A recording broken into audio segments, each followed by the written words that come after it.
জীবনটা এমনভাবে সাজাইতে হবে যাহাতে মরলে পরে মানুষে গালি না দিতে পারে। আপনি চিন্তা করে দেখেন, এই পৃথিবীতে 4 জন বাদশাহ ছিলেন, 2 জন ছিলেন মুসলিম, 2 জন ছিলেন কাফের। মুসলমানদের মধ্যে ছিলেন বাদশাহ সুলাইমান, নবী, আল্লাহর নবী। 2 নম্বর ছিলেন বাদশাহ জুলকারনাইন, যিনি আল্লাহ পাক রব্বুল আলামিন তাকে দুনিয়াতে 1600 বছরের হায়াত দান করেছিলেন। কাফেরদের মধ্যে বাদশাহ নমরুদ এবং বাদশাহ বখতেনসর। এই পৃথিবীতে আপনি বলেন নমরুদ, ফেরাউন, আবু জাহিল্লা কেউ কিন্তু থাকতে পারে নাই। আপনি আর আমিও থাকবো না। এই দুনিয়াতে ক্ষমতা দেখাইয়া কোনো লাভ নাই।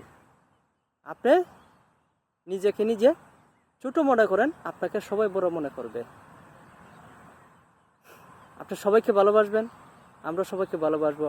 আপনি মরলে পরে আপনি যখন ভালো মানুষ, তখন আপনাকে সবাই ভালো মনে করবে। আপনি মরলে পরে যদি কয় আর এই হারাম খুঁজে মরছে, আমি বাঁচে গেছি, তাহলে কিন্তু আপনি জাহান্নামী।